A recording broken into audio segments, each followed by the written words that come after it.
They were young German women, captured in the final months of World War II, branded as enemies, loaded onto Liberty ships bound for America. Every rumor said punishment awaited them. Hunger, humiliation, or worse. But when the steel doors opened on deck, they didn't find guards with whips, only American sailors offering blankets, soup, and songs under the night sky. What began as fear turned into a journey of grace and redemption, an untold story of humanity amidst war's cruelty. This was not a prison voyage. It was a lesson in mercy. May 1945, Berlin had fallen. The sounds of artillery had faded into an eerie silence, replaced by the crunch of boots on rubble and the distant wail of sirens that no longer meant anything. The Reich that promised 1,000 years had lasted 12, and now its remnants shuffled through the ruins like ghosts. Helene Weber stood among 41 other women in a makeshift holding area, outside what had once been a Wehrmacht medical station. Her nurse's uniform, once crisp white with red crosses, was now the color of ash and dried blood. She was 26 years old, though the lines around her eyes belonged to someone much older. The American soldiers who guarded them were young, some looked barely 18. They held their rifles with a casual confidence that made Helene's stomach turn. These were the victors, and she was the defeated. "Move out," an officer barked in accented German. The women shuffled toward the waiting trucks. Around Helene, whispers spread like fever. "They're taking us to America." "For what? Punishment? I heard they throw women prisoners into mines." "No, worse. They'll put us on display, parade us through their cities." Helene said nothing. She clutched a small leather journal against her chest, hidden beneath her torn jacket. Inside were notes, sketches, observations from 3 years working in field hospitals, and one secret she could never tell. 6 months ago, she had treated an American pilot who landed near Cologne. Instead of reporting him, she had bandaged his wounds, hidden him in a basement, and sent him east toward the advancing Allied lines. If her superiors had known, she would have been shot. If the Americans knew now, would it matter? The truck lurched forward, and Helene watched Berlin disappear behind a curtain of dust. Beside her, a girl named Greta, barely 20. A radio operator began to cry softly. "We're never coming home," Greta whispered. Helene wanted to offer comfort, but the words dried in her throat. She didn't know if Greta was wrong. The convoy traveled for 2 days, stopping only briefly for water and stale bread. They passed through the British sector, where the devastation seemed even worse than in the east. Entire city blocks reduced to skeletal frames, children with hollow eyes watching from doorways. On the second evening, they arrived at a port. The smell of salt water and diesel fuel filled the air, and there, massive against the twilight sky, sat the ships. Liberty ships. Helene had heard of them, the American cargo vessels, built by the thousands, plain and utilitarian.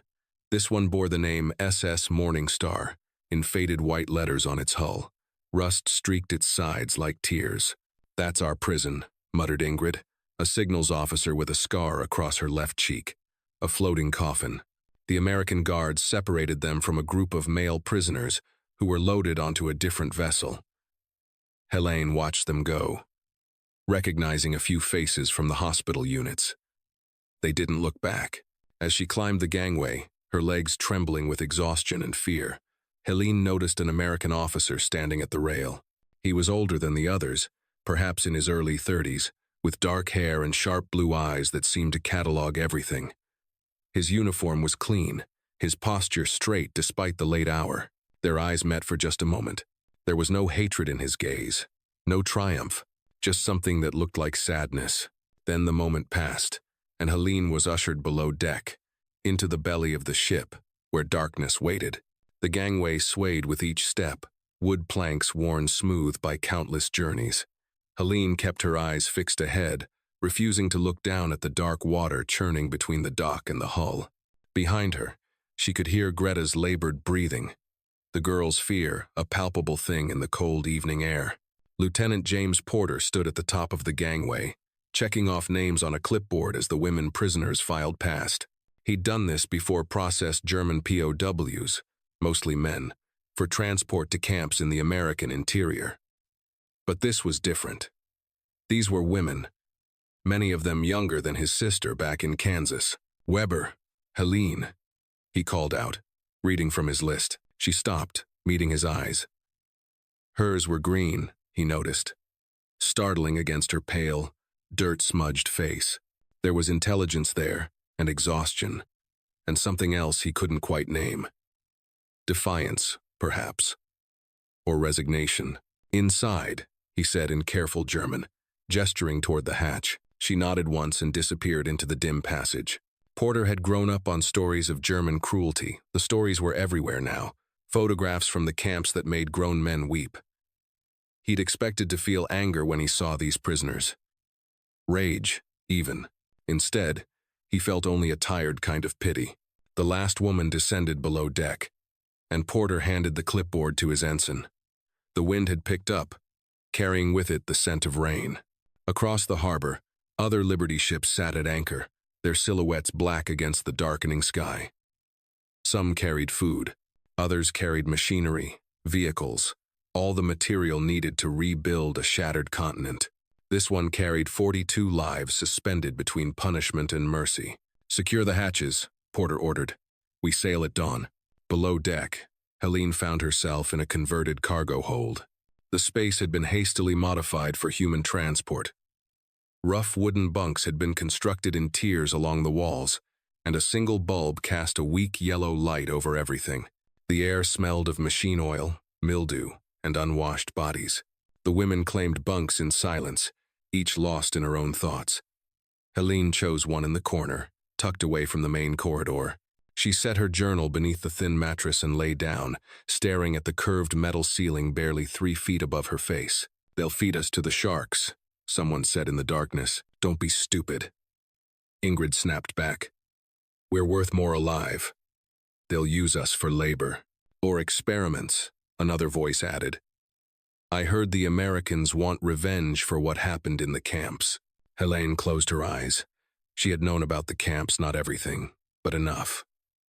Rumors that no one wanted to believe because believing meant accepting the unacceptable. She had treated SS officers who spoke too freely when drunk, had seen the shadows in the eyes of certain wounded men. The ship groaned around them as if in response to her thoughts. Metal creaking against metal, the sound of chains being secured. Then, distantly, voices. American voices. Singing. Helene sat up, listening. The melody was unfamiliar, slow and mournful, but beautiful in its simplicity. Other women were sitting up too, tilting their heads toward the sound that filtered down through the ventilation shafts. "What is that?" Greta whispered. "A hymn," said Margaret, an older woman who had studied English before the war. "It's called Amazing Grace."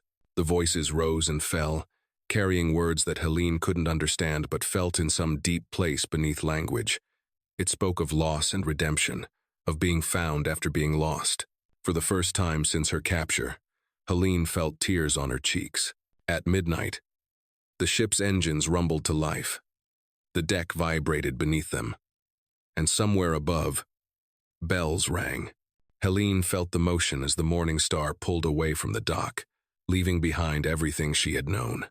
The Atlantic stretched ahead, dark and vast and merciless, and on the other side waited America. The first 3 days were the worst. Helene learned the rhythm of the ship quickly, the way it rose and fell with the swells, the groaning of the hull plates, the constant thrumming of the engines that made sleep impossible. The converted cargo hold had no portholes, no way to gauge day from night except for the dim electric lights that flickered on and off at regular intervals. Breakfast came at what she assumed was dawn. Thin porridge and black coffee, delivered by a nervous young sailor who wouldn't meet their eyes.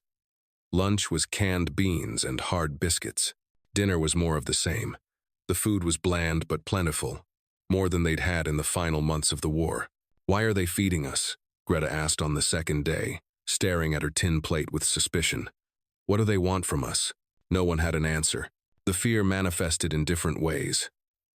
Some women wept constantly. Others grew silent, retreating so far inside themselves that they barely responded to questions. Ingrid paced the narrow aisle between bunks like a caged animal. Her jaw clenched so tight, Helene worried she'd crack her teeth. On the third night, the fear turned to panic. It started with Hannah, a former telephone operator from Hamburg. She'd been quiet since boarding, keeping to her bunk and refusing most meals. But that night, as the ship pitched in heavy seas, she suddenly screamed, "We're sinking. The ship is breaking apart." She clawed at the metal walls, fingernails scraping against rivets. Other women startled awake, and the panic spread like wildfire. Someone else screamed. Greta began hyperventilating, her face turning pale. "We're going to drown here. They're flooding the hold." Helene moved without thinking, years of medical training overriding her own fear. She grabbed Hannah by the shoulders. Firm, but gentle. "Look at me," she commanded. "Look at me. We are not sinking. The ship always moves like this in heavy seas. You hear the engines? They're steady. We're not sinking." But Hannah couldn't hear her. Lost in her terror, she thrashed, and Helene had to hold her arms to prevent her from hurting herself. Ingrid appeared at her side, helping to restrain the panicking woman. Then the hatch opened, light flooded down the stairs, and boots clattered on the metal steps. Helene's heart sank, expecting guards with rifles, punishment for the disturbance. Instead, Lieutenant Porter appeared, alone and unarmed. He took in the scene quickly, Hannah sobbing in Helene's arms. The other women pressed against their bunks, wide-eyed and terrified. He descended slowly, hands visible and empty. "It's all right," he said in German, his accent heavy but clear. "No one is hurt. You're safe." "Safe?" Ingrid spat the word like a curse. "We're prisoners on a ship in the middle of the ocean. We're not safe. We're never going to be safe again." Porter looked at her steadily. "You're right," he said, surprising them all. "You're prisoners, and you're afraid. You have every reason to be afraid." He paused, choosing his words carefully. "But no one on this ship means you harm. I give you my word." "Your word?" Ingrid laughed bitterly. "What's that worth?" "Not much, I suppose," Porter admitted. "But it's all I have to offer." He pulled a canteen from his belt and offered it to Helene. "Water. Clean. She needs it." Helene hesitated, then accepted. She held the canteen to Hannah's lips, coaxing her to drink. The cool water seemed to calm the woman, and her breathing gradually steadied. Porter remained where he was, not approaching, not retreating. "The storm will pass by morning," he said. "Try to rest. I'll leave the hatch unlocked tonight, if that helps." Fresh air circulation. He turned to leave, then paused at the stairs. "My name is James," he said. "James Porter, from Kansas. I have 2 sisters and a mother back home who would be horrified if they knew I let women suffer needlessly on my watch." He looked at each of them in turn. "So I won't." Then he climbed back up, leaving the hatch open behind him. Cool air flowed down, carrying with it the scent of salt and rain. In the silence that followed, Helene heard something else from above, the same hymn as before, Amazing Grace, sung softly by invisible voices. But this time, she understood it differently. It wasn't a victory song. It was a prayer. Morning came with a change in the air. The storm had passed, and though the ship still rocked gently, the violent pitching had ceased. Weak sunlight filtered down through the open hatch, the first real daylight they'd seen since boarding. Helene woke to find Greta sitting on the edge of her bunk, staring at the stairs with an expression of cautious wonder. "What is it?"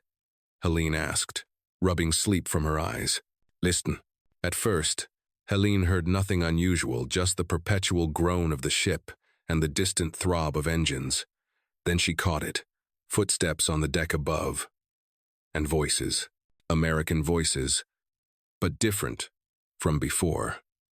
They sounded almost cheerful. The hatch brightened, and James Porter descended the stairs. But he wasn't alone. Behind him came 2 sailors carrying wooden crates, their young faces uncertain but not unkind. "Good morning," Porter said in German. He set one crate down on a makeshift table, just planks laid across barrels. "We have extra rations this morning. Thought you might appreciate some variety." He opened the crate, and the smell that emerged made several women gasp. Fresh bread, real coffee, and something else. Was that butter? Porter began laying items out on the table. A large loaf of white bread, still slightly warm.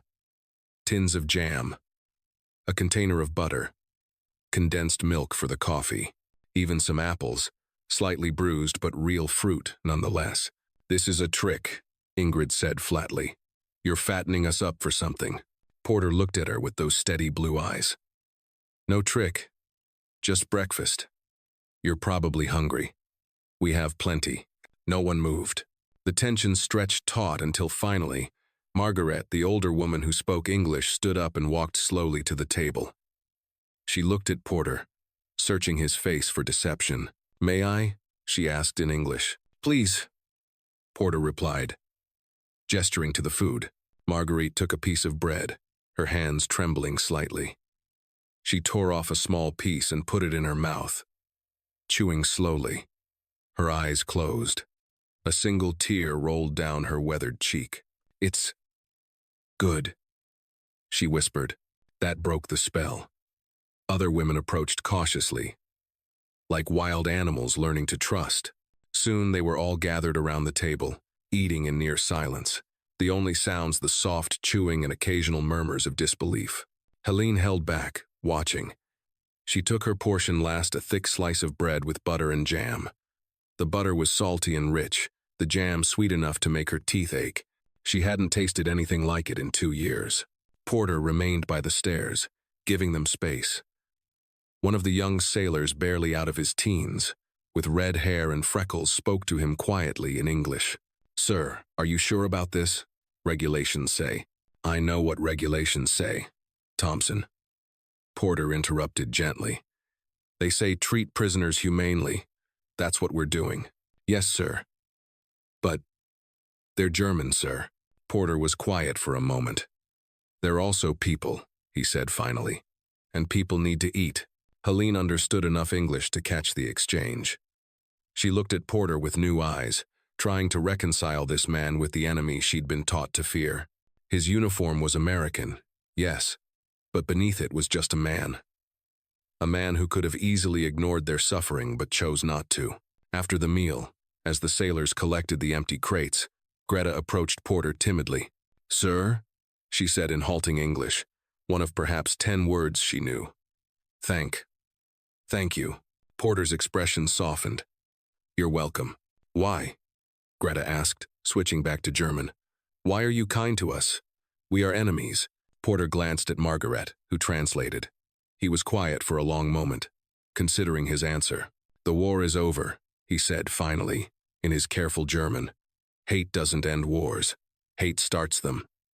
Maybe kindness is how we end them for real." He climbed back up the stairs, leaving them with the lingering smell of coffee and bread, and something they hadn't felt in months. Hope. That afternoon, Helene sat on her bunk and opened her journal for the first time since boarding. Her hand shook slightly as she wrote, "Day 4 on the Morning Star. The American officer, Lieutenant Porter, brought us real food today. Not scraps or rations, but bread that tasted like home. I don't understand it. I don't understand him. We were told Americans would punish us, but instead he treats us like human beings. Perhaps I don't understand anything anymore. Perhaps that's all right." She paused, pen hovering over the page, then added, "The pilot I saved near Cologne, his name was Benjamin. He had blue eyes too, kind eyes. And he thanked me in broken German before he left. I wonder if he made it home. I wonder if Porter has someone wondering if he'll make it home. I wonder if any of us will." The calm lasted 3 days. On the 7th night at sea, the Atlantic showed its true face. Helene woke to chaos, the ship heaving violently, tilting at an angle that sent loose items sliding across the floor. In the darkness, women screamed. Someone's bunk collapsed with a crash of splintering wood. The single light bulb swung wildly, casting mad shadows across the metal walls. "Hold on!" Ingrid shouted over the roar of wind and waves. "Tie yourselves to the frames!" Helene rolled out of her bunk just as the ship lurched again. She hit the floor hard, her shoulder striking metal. Pain flared hot and sharp, but she pushed through it, crawling toward Greta, whose bunk was nearest to the damaged section. Water poured through the ventilation shaft, icy and relentless. The temperature in the hold dropped rapidly. Helene could see her breath, could feel her fingers going numb. "The walls are breaking," someone shrieked. "We're taking on water." "We're not," Margaret called back, her voice steady despite the fear. "It's just spray from the waves. The hull is sound," but her words were lost in another violent pitch. The ship climbed what felt like a mountain of water, hung suspended for a terrifying moment, then plunged down the other side. Helene's stomach dropped, and she heard retching nearby as some of the women lost what little food they had. Then the lights went out. Complete darkness.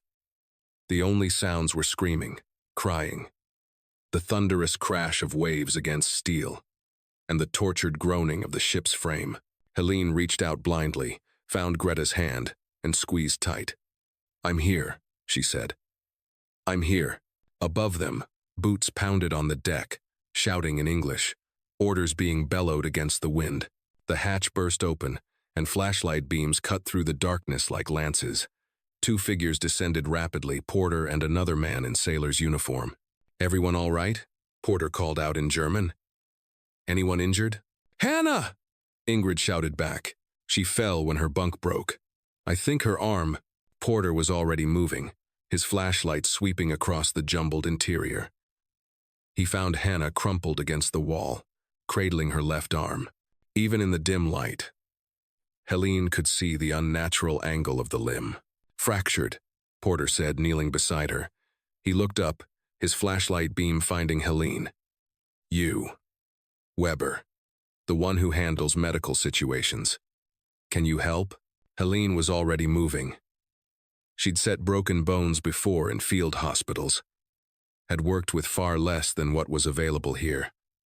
"I need light, and something for a splint. Straight, rigid." Porter handed her his flashlight. The other sailor, the red-haired Thompson, pulled off his belt. "Will this work, sir?" "Good thinking." Porter turned back to Helene. "What else?" "Cloth for padding, and something to secure it, rope, bandage, anything." Within minutes, they'd assembled what she needed. Helene worked quickly, her hands steady despite the ship's motion. She'd learned to work in impossible conditions under artillery fire, in collapsed buildings, while wounded men screamed around her. This was familiar territory. "This will hurt," she warned Hannah in German, then looked at Porter. "Hold her shoulders. Keep her still." He understood without translation, positioning himself behind Hannah to brace her. Their eyes met over the injured woman's head. "On 3, Helene said. 1, 2. She set the bone on 2, the way she'd been taught. Better to surprise than to let anticipation build. Hannah screamed, but Porter held her firm. Helene worked quickly, patting the splint with torn cloth and securing it with Thompson's belt and strips of fabric. "Done," she said finally, sitting back. Porter released Hannah gently, helping her lean against the wall. "You did well," he said to both of them. Another massive wave hit, and the ship shuddered. Water cascaded down the stairs. Porter looked up at the open hatch, calculating. "We need to secure this area," he said. "Thompson, get more rope. We're going to rig safety lines for the bunks. If the storm gets worse..." "Sir," Thompson interrupted, his young face pale. "Captain says all non-essential personnel below deck. That means..." "I know what it means." Porter's jaw tightened. "Go. I'll be up in a minute." Thompson hesitated, then scrambled up the stairs. Porter turned to Helene. "You know first aid. Good. Keep them calm. If anyone else is injured, do what you can. I'll send down more light and supplies." "Why are you helping us?" Helene asked suddenly, the question escaping before she could stop it. "We are your enemies. Your prisoners. You could leave us down here to drown, and no one would question it." Porter looked at her for a long moment. In the dancing flashlight beam, his face was half shadow, half light. "My sister is a nurse," he said quietly, "back in Kansas. She writes to me about her patients. about trying to save lives no matter whose side they're on. She'd never forgive me if I let people die when I could help them. Even Germans? Even Germans. He stood, preparing to climb the stairs. Even enemies. He paused at the bottom step, looking back. You saved that arm. You're a good nurse, Helene Weber. When this war is truly over, the world will need good nurses more than it needs good soldiers. Then he was gone, leaving her with the flashlight and questions she couldn't answer. The storm raged through the night. Helene stayed awake, checking on the other women, adjusting Hannah's splint, wiping cold sweat from fevered brows. Somewhere around what she guessed was 3 in the morning, the violence finally began to ease. By dawn, the sea had calmed to rolling swells. When Porter came down to check on them, his uniform was soaked through, his face haggard with exhaustion, but he was smiling. We made it, he said simply. We all made it, and for the first time since their capture, Helene smiled back. The storm had changed something. In the days that followed, the rigid separation between captors and captives began to soften at the edges. Not overtly regulations were still regulations, and Porter was careful not to overstep his authority. But small gestures of humanity accumulated like coins in a jar. Thompson, the red-haired sailor, started bringing down extra blankets in the evening. Another crew member, an older man named Patterson who spoke a little German from his grandfather, would linger sometimes after meals to share news of where they were. Past Iceland now, he told them on the 10th day. Halfway there. Few more days. You'll see the coast of America. The women's reactions were mixed. America meant the unknown. It meant they were truly leaving Europe. Perhaps forever. It was Marguerite who suggested the English lessons. If we're going to America, she said pragmatically, we should learn to speak American. Better to understand what's happening to us than to be led like blind sheep. She'd been a teacher before the war, and she slipped back into the role easily. In the mornings, after breakfast, she would gather whoever wanted to learn and teach them basic phrases. Thank you. Please. I don't understand. Where are we going? Helene attended every lesson.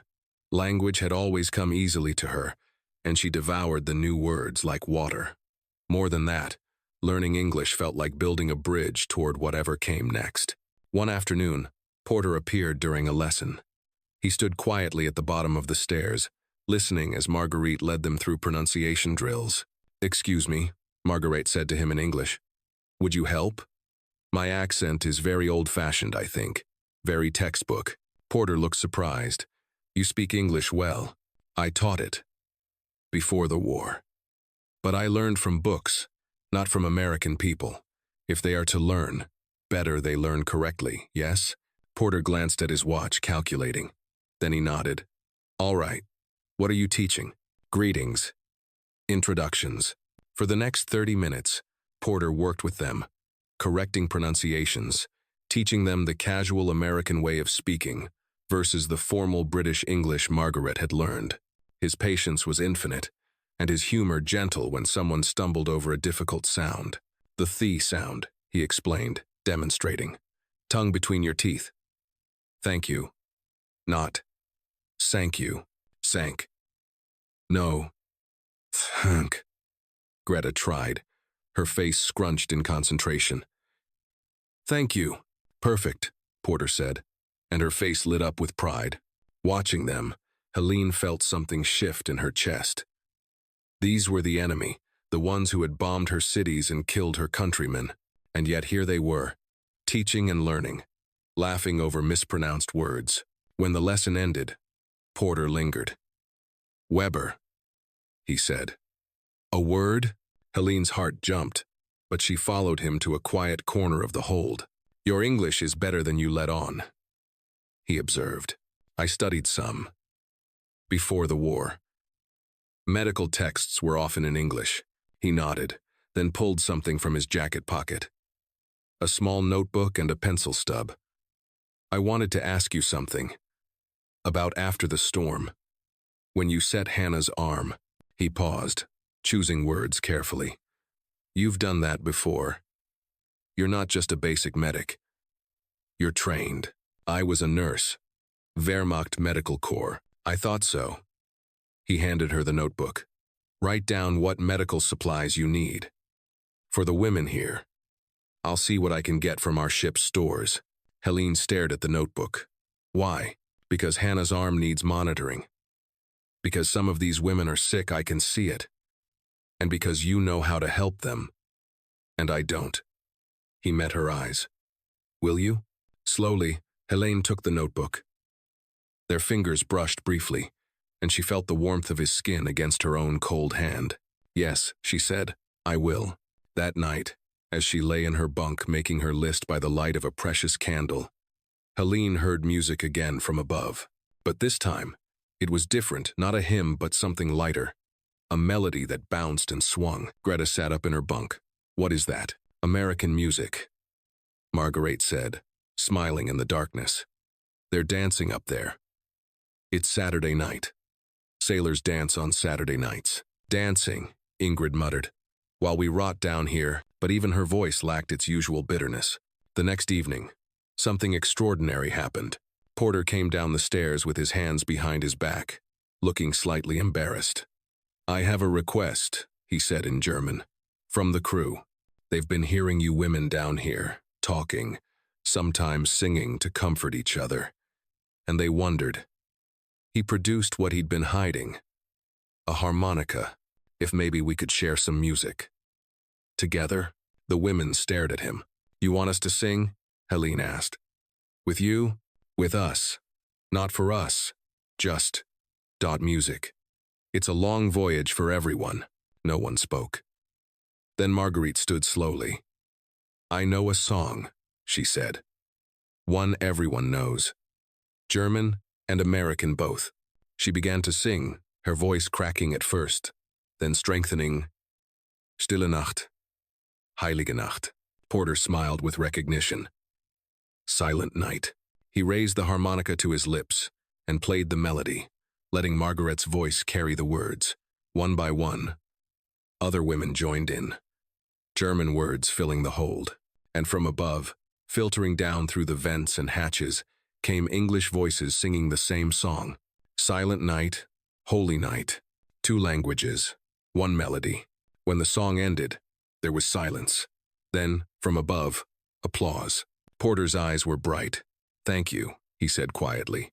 After he left, Helene pulled out her journal and wrote by candlelight. Today we sang with the Americans. The same song, different words, but the same melody. I keep thinking about that pilot. Benjamin. I wonder if he's somewhere singing this song too, telling someone about the German nurse who helped him. I wonder if Porter has someone waiting at home who worries about him the way I used to worry about the boys in my hospital. Everything I thought I knew about enemies and friends has become confused. Maybe that's not confusion. Maybe that's clarity. She paused, then added, 10 days at sea. Halfway to America. Halfway to whatever comes next. I'm still afraid. But I'm no longer afraid of Lieutenant Porter. That has to mean something. I'm 7. On the 15th day, land appeared on the horizon. Helene saw it first through the open hatch, a thin, dark line separating ocean from sky. Her breath caught in her throat. After 2 weeks of nothing but water and steel, the sight of Earth felt like a miracle. Land, she called out, and women rushed to the bottom of the stairs, craning their necks to see. Porter appeared at the hatch, silhouetted against bright blue sky. New Jersey coast, he announced in German. We'll dock this afternoon. Around 4 o'clock, fear rippled through the hold, immediate and visceral. What happens to us? Ingrid demanded. Where are we going? Processing facility first, then transport to a detention camp. Porter's voice was gentle but honest. I won't lie to you. You're still prisoners of war. There will be fences, guards, rules. But you'll be on solid ground, with proper facilities and medical care. And after that? Helene asked quietly. I don't know, Porter admitted. That's not my decision. But I promise you this. I've sent ahead a report about this journey, about your behavior, your cooperation. It will be part of your records. He descended a few steps so they could see his face clearly. I know you're afraid, but I've been to these camps. They're not. They're not what you fear. You'll have beds, food, work to do. Some camps even have schools, churches. You'll be treated according to the Geneva Convention. You mean we'll be treated the way Germany treated American prisoners? Ingrid's voice dripped with sarcasm. That's what terrifies us. Porter was quiet for a moment. I understand, he said finally. All I can tell you is, America is not Germany. We have our own problems, our own cruelties. But the camps I've seen, they're run by regulations, not by revenge. After he left, the women gathered in small groups, whispering, speculating, preparing themselves mentally for whatever came next. Helene found herself next to Margaret, who was carefully folding her few belongings, extra clothes she'd been given, a comb, a small mirror. You believe him? Helena asked. Marguerite looked at her with wise, tired eyes. I believe he believes what he's telling us. Whether that makes it true. She shrugged. We'll find out soon enough. The ship slowed as it approached the harbor.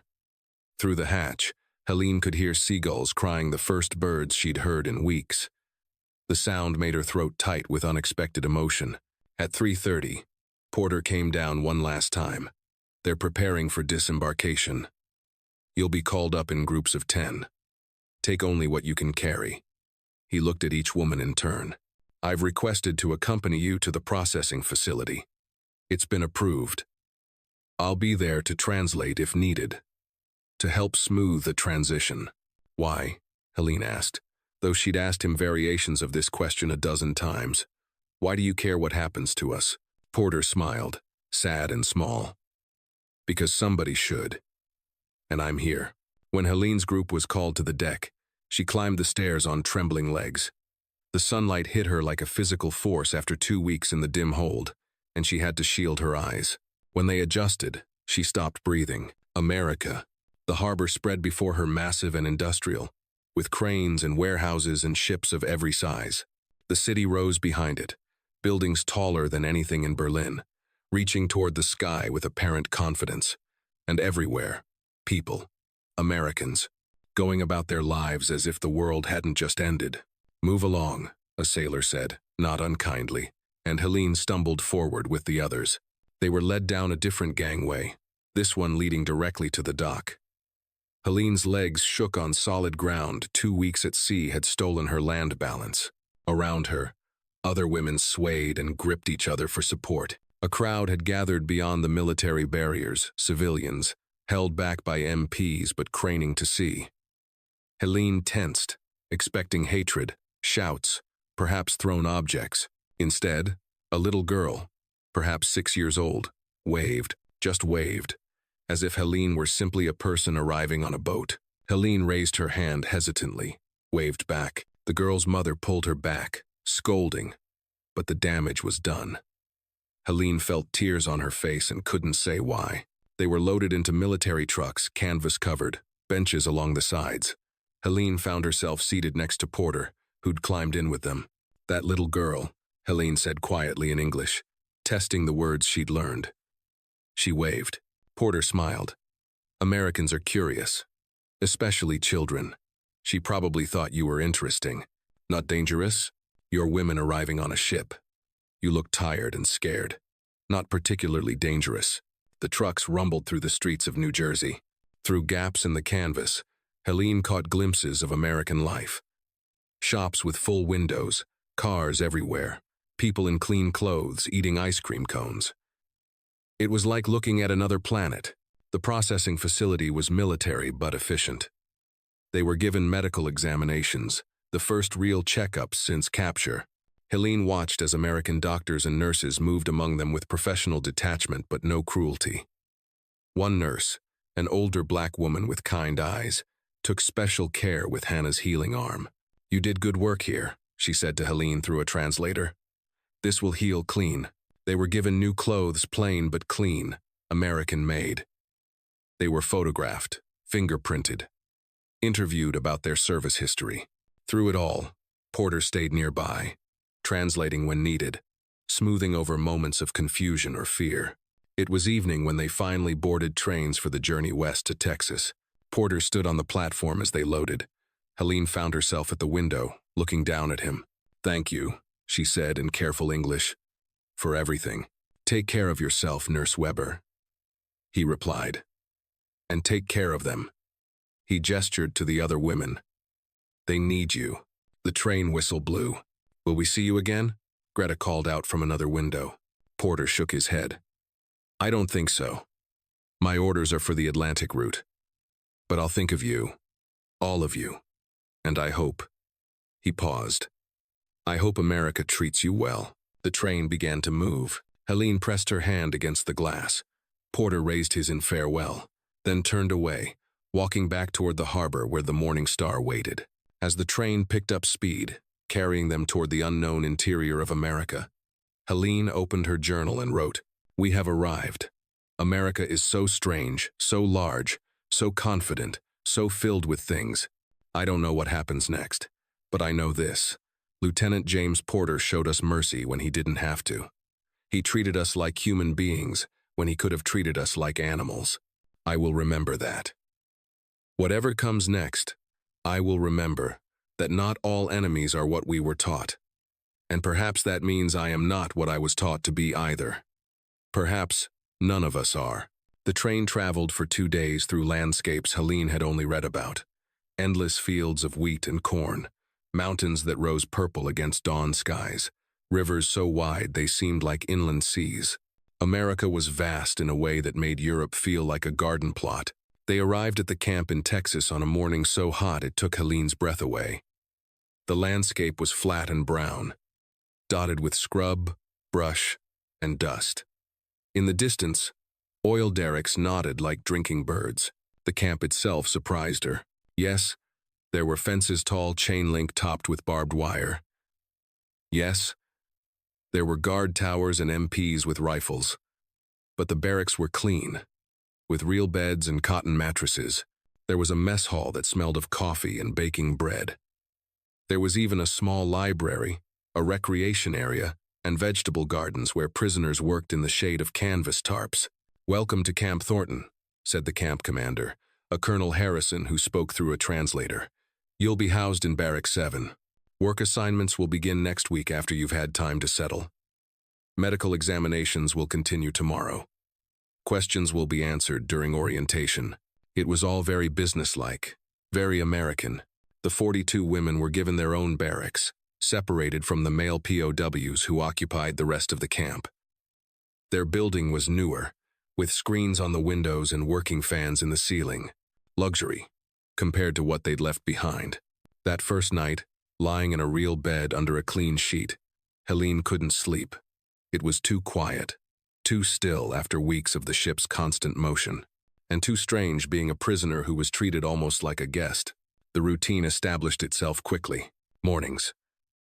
Breakfast in the mess hall, where the food was plain but plentiful. American coffee, which Helene learned to love despite its weakness compared to German strength. Fresh eggs, sometimes. Toast with margarine. Days. Work assignments. Helene, unsurprisingly, was assigned to the camp infirmary. She worked alongside American medical staff, treating minor injuries and illnesses among the POWs. The head nurse, a stern woman named Lieutenant Chen, watched her carefully at first, then gradually gave her more responsibility. "You know what you're doing," Chen said one day. Not quite a compliment, but close. "Where did you train?" "Munich," Helene replied in her improving English. "Before the war." "Then field hospitals in France, Poland, Russia." Chen nodded once. "You've seen things." "Yes, many things." They didn't become friends, exactly. But they developed the kind of professional respect that transcends nationality. Evenings. English classes with Margaret, who had been given a classroom space and basic supplies. More women joined each night, eager to learn. And recreation cards, reading. Conversations under the stars that stretched impossibly wide over the Texas plains. The male POWs were kept separate, but occasionally they saw each other across the fence during meals or work details. Some women had brothers or husbands in the camp. Shouted conversations, tears, laughter, the painful joy of knowing loved ones were alive. The transformation happened gradually, imperceptibly at first. The women's faces filled out as regular meals replaced starvation. Color returned to their cheeks. They stood straighter, moved with more confidence. They began to joke, to sing, to plan for some nebulous future that might exist beyond the fences.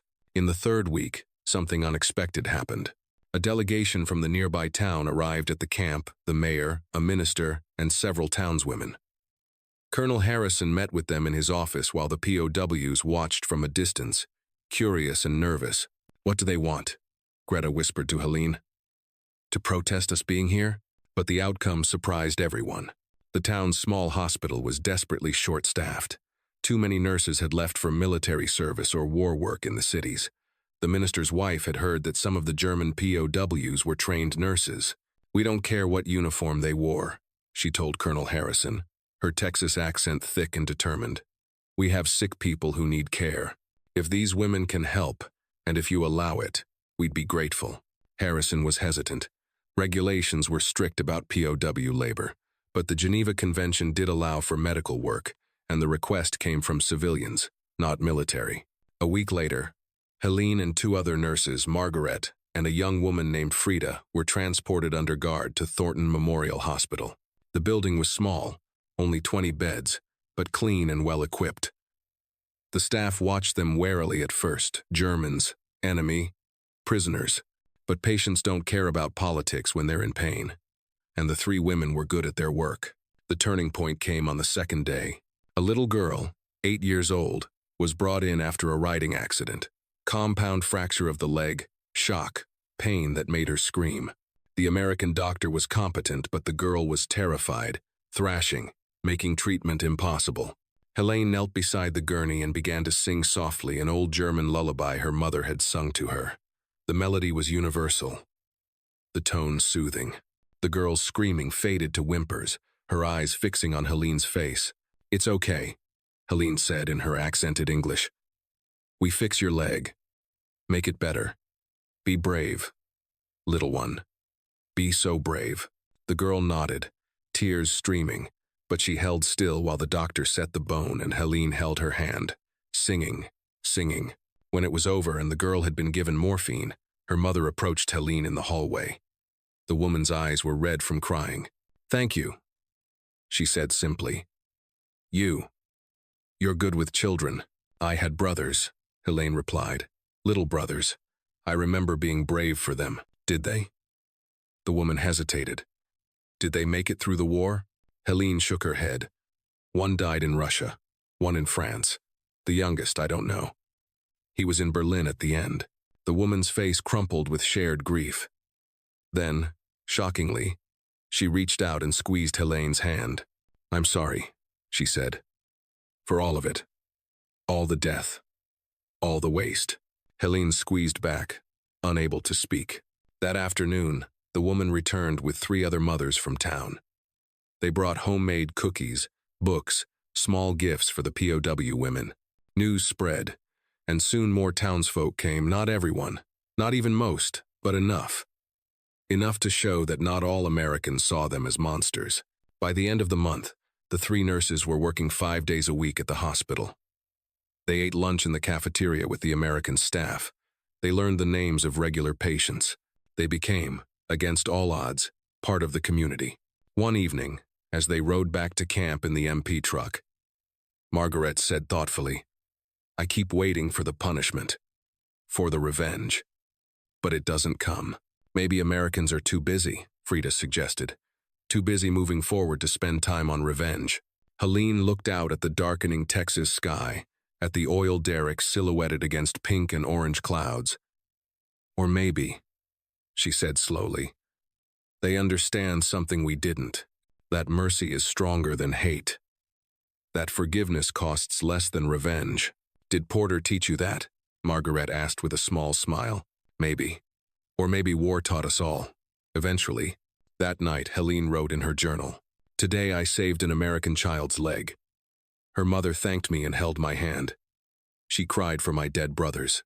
I have been in America for 6 weeks, and I have not been struck, starved, tortured, or humiliated.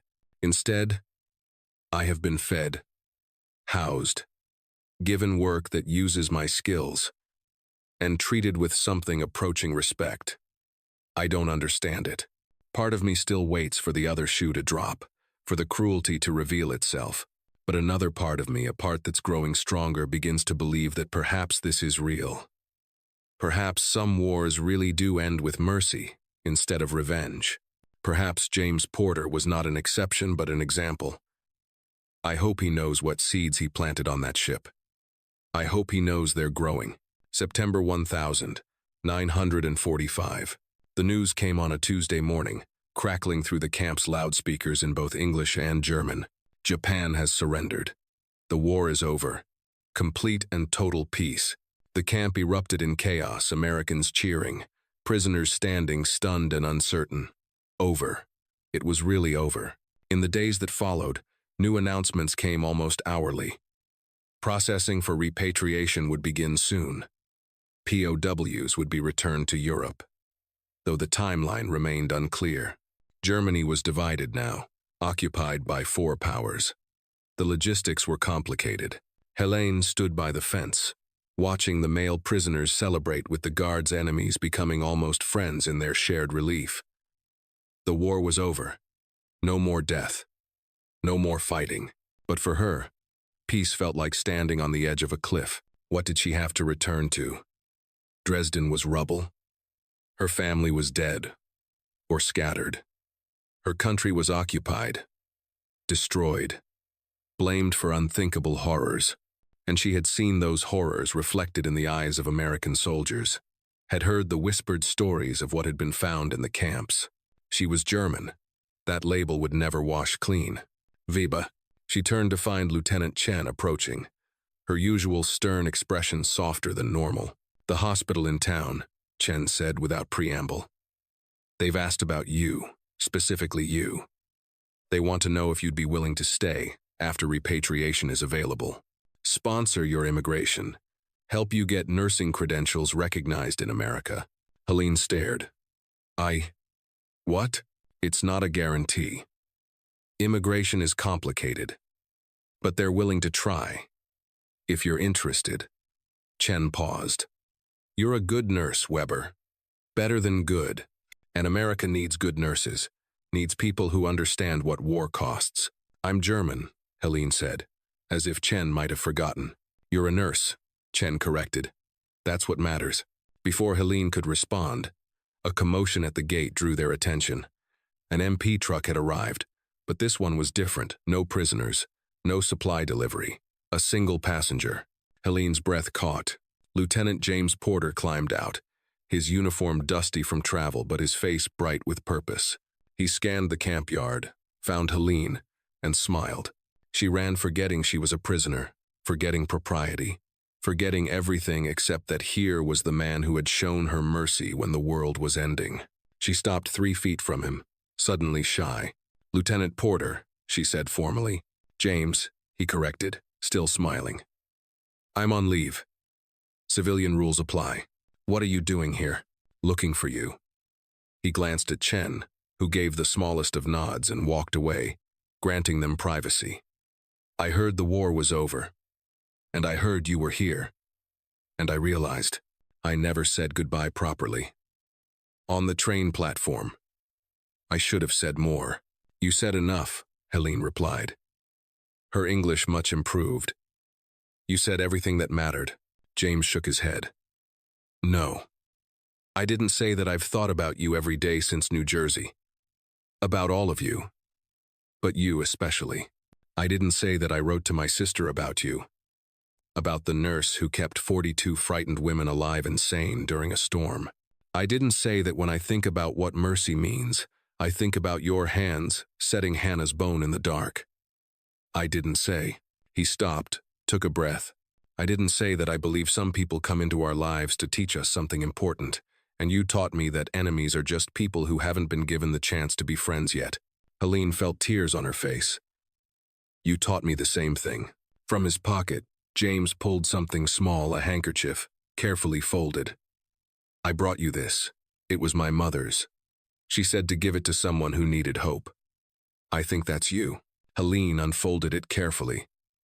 Embroidered in one corner, in careful blue thread, was a single word. Hope. The hospital wants me to stay, she said suddenly. In America. They would sponsor me, but I don't know if I can. If I should. I'm German, James. The world will never forget what Germany did. James looked at her steadily. Those blue eyes she'd first seen on the deck of the Morning Star now filled with something she was afraid to name. Then don't be German, he said. Be Helene. Be a nurse. Be someone who chooses mercy over hate, who sets broken bones and sings to frighten children. Be someone who survived hell and chose to remain human.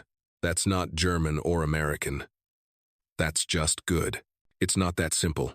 No, he agreed. But it's a start. And starts matter. He reached out, hesitated, then gently took her hand. I have to go back to my ship for 3 more months. But after that, I'm going home to Kansas. My sister needs help at her clinic, and I thought, he squeezed her hand. If you're still here, in America, maybe you could write to me.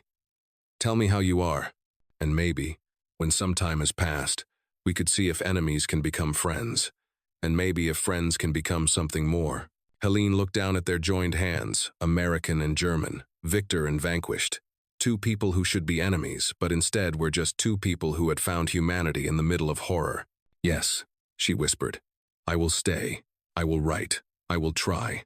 James smiled, squeezed her hand once more, then let go.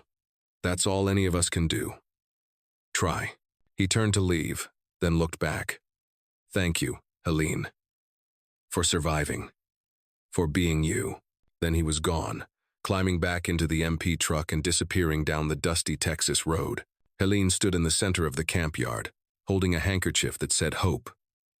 While around her the war finally, truly, ended. That night, she wrote one last entry in the journal she'd kept since Berlin. The war is over. James came to say goodbye and hello at the same time. I will stay in America. I will try to build something new from the ashes of what was destroyed. I was not punished. I was not revenged upon. I was forgiven. Not because I deserved it, but because mercy doesn't work that way.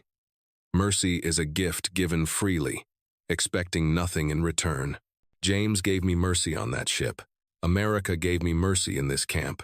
Now I must learn to give mercy to myself, to forgive the girl who wore the wrong uniform, who served the wrong country, who survived when so many died. I don't know if I can, but I will try. For James, for the little American girl whose hand I held, for my brothers who died in the war, for all the people on both sides who never got the chance to learn that enemies are just strangers who haven't been given the chance to become friends. I will try. Kansas 1985. James Porter, 72 years old and retired from a long career in international relief work, sat on the porch of his farmhouse watching the sun set over wheat fields that stretched to the horizon. His hands, weathered by age and work, rested on the arms of his chair. The package had arrived that morning unexpected, from Germany. With careful handwriting he recognized instantly despite the decades. Inside was his mother's handkerchief, the one embroidered with hope, carefully preserved, and beneath it, a worn leather journal with water stains and faded ink. The letter explained, Dear James, I am writing to you after 40 years because I learned recently that you lost your wife last year. I am so sorry. I remember you speaking of her in your letters, how you met her, how she made you laugh, how she understood the parts of you that the war had changed. I grieve for your loss. I wanted you to know what became of the woman you showed mercy to on that ship. I stayed in America. I became a citizen in 1950. I worked as a nurse for 38 years, most of them at a children's hospital in Houston. I married a good man, a fellow immigrant from Poland. We had 2 daughters and 5 grandchildren. I taught them all to speak German so they would remember where they came from, but I also taught them about mercy, about choosing humanity over hate. I kept this journal all these years. I want you to have it back. I want you to know that the seeds you planted on the Morning Star grew into a life I never thought possible. You gave me hope when I had none. You showed me that enemies can become friends, and friends can become family. The handkerchief is enclosed because you should keep what your mother made. But I am also sending you something else. A photograph taken last month. It shows me surrounded by my family, my daughters, my grandchildren, and my great-granddaughter, who was born this spring. Her name is Hope. Thank you, James, for teaching a frightened girl in a ship's cargo hold that mercy is stronger than revenge, that humanity survives even when everything else is destroyed. With deep gratitude and affection, Helena Viba Morgan. James held the photograph with trembling hands. An old woman, his age now, her hair white but her green eyes still sharp, sat in a garden surrounded by laughing children and adults. 3 generations sprung from a mercy shown on a dark ship 40 years ago. He opened the journal and read the entries, reliving that voyage. The storm. The singing. The moment when a frightened nurse had looked at him and asked why he was showing them kindness. Because somebody should. That's what he'd said. And it had been enough. Tears ran down James's weathered face, and he didn't wipe them away. He thought of his own children, now grown, and his grandchildren. He thought of the thousands of lives he'd touched in his work with refugee organizations after the war.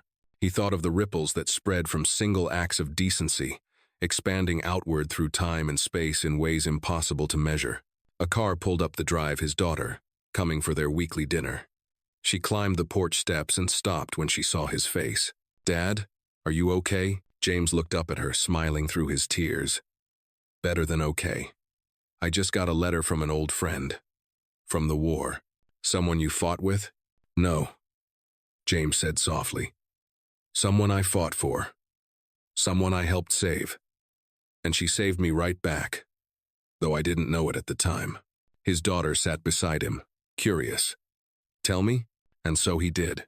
He told her about the Liberty ship and the frightened women and the storm and the singing and the girl named Helene who had been brave enough to trust that mercy was possible even when everything said it wasn't. "She lived," he said, showing his daughter the photograph. "She lived and built a beautiful life. Because of a little kindness.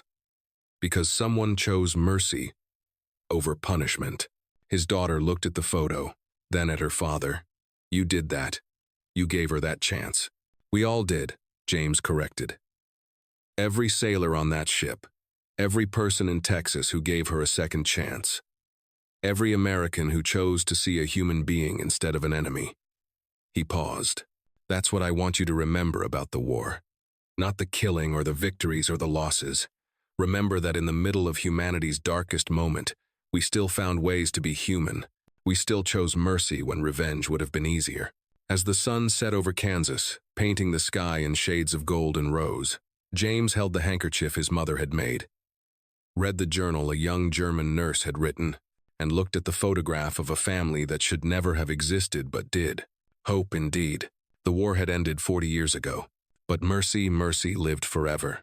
In children playing in gardens, in nurses healing the sick, in strangers choosing kindness over hate, in all the small, crucial moments when humans decided to be more than the worst things they'd done or the worst things that had been done to them. The war was over.